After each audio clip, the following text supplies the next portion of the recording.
Hello guys, welcome to my channel V K Hasan. ইউটিউবে monetization পাওয়ার বিশেষ কয়েকটা কারণ, প্লাস ইউটিউবে ভিডিও ভাইরাল করার বিশেষ কয়েকটা কারণ। যেটা কারণ হচ্ছে, আমাদের ইউটিউবে যদি আমরা ভিডিও থাকি কন্টিনিউ, সেহেতু আমাদেরকে কয়েকটা জিনিস নিয়মিত ফলো করতে লাগবে। এই জিনিসগুলো হলো কি, চারটা জিনিস। এই চারটা জিনিস ফলো করলে আমরা ইউটিউবে মনিটাইজেশন বা টাকা ইনকাম করতে পারবো খুব সহজে। সেই চারটা নিয়ম আমাদেরকে ফলো করলে আমরা ইউটিউবে সফলতা পাবো এবং ইউটিউব থেকে টাকা ইনকাম করতে পারবো। তাই হলো ফার্স্ট যেটা কথা, আমাদেরকে ভিডিও ছাড়তে লাগবে কন্টিনিউ। কন্টিনিউ বলতে কেমন বোঝায়? যেটা হলো আমাদেরকে প্রতিদিন ভিডিও ছাড়তে হবে। আজকে যে টাইমে ভিডিও ছাড়লাম, মনে করেন আজকে যেন ভিডিও ছেড়ে রাত 8টায়, তাহলে কালকে পরের দিন আবার সেই রাত 8টার সময় আমাদেরকে ভিডিও ছাড়তে হবে। 1 নম্বর প্রশ্ন।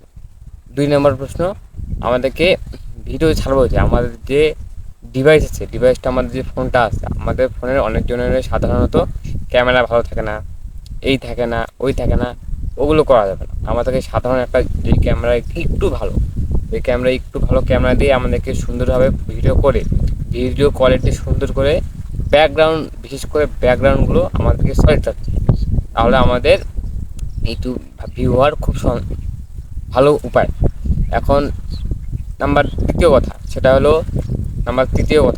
আমাদেরকে ভিডিও যে আমরা ছাড়বো, সেই ভিডিওগুলো আমাদেরকে একই কোয়ালিটির হতে লাগবে। একই কোয়ালিটির বলতে কী বোঝায়? সেটা হলো আমরা যে ভিডিওগুলো ছাড়বো, সেই ভিডিওগুলো দেখেন কেউ নানান ধরনের ভিডিও ছাড়ে। যেমন আজকে ছাড়লো মনে করেন কোনো ব্লগ ভিডিও, কালকে ছাড়লো মনে করেন কন্টেন্ট, হাসাহাসি কন্টেন্ট। এগুলো করা যাবে না। আমাদেরকে সাধারণত সবসময় আমরা যেই ধরনের ভিডিও ছাড়ার চেষ্টা করব, ওই ধরনের ভিডিও ছাড়তে লাগবে, যাতে আমাদের ইউটিউব যাতে আমাদের ভিডিওটা বুঝতে পারে যে আমরা এই ধরনের কন্টেন্ট ক্রিয়েটর বা এই ধরনের ভিডিও আমরা ছাড়ি। সেই তো আমাদেরকে কন্টিনিউ যে ধরনের ভিডিওগুলো ছাড়বো, ওই ধরনের ভিডিওগুলোই ছাড়ার চেষ্টা করবো, যাতে আমাদের ইউটিউব বুঝে যে আমরা সেম কোয়ালিটির ভিডিও ছাড়ি। তাহলে ইউটিউব আমাদেরকে চেক করে দেখবে, না এই ইউটিউব কন্টেন্ট ক্রিয়েটর ভালো, তাই আমাদেরকে তখন মনিটাইজেশন দেওয়ার চেষ্টা করবে বা ভিউ আনার চেষ্টা করবে। এখন নাম্বার চার যেটা প্রশ্ন সেটা হলো, আমাদেরকে ভিডিও যে আমরা ছাড়তেছি, ভিডিও অনেকজন ভাবেই একদিন ভিডিও ছাড়লাম ভিউ আসলো না, 2 দিন ভিডিও ছাড়লাম ভিউ আসলো না, এরকম করা যাবে না। এরকম করলে আপনারা জীবনে সফলতা পাবেন না। সফলতা পাওয়ার কয়েকটা ভাগ, যেগুলো ভাগটা আমি আপনাকে বললাম। আর সর্বশেষ যেটা ভাগ, এই ভাগটা আপনাদেরকে সবসময় মনে রাখতে হবে, সবসময় ধৈর্য। ইউটিউবে যারা কন্টেন্ট ক্রিয়েটর আছেন, ভিডিও ছাড়েন, কন্টিনিউ ভিডিও করেন, এগুলোর মধ্যে সবচেয়ে বড় যেটা প্রশ্ন সেটা ধৈর্য। আপনাদেরকে ধৈর্যটা রাখতে লাগবে।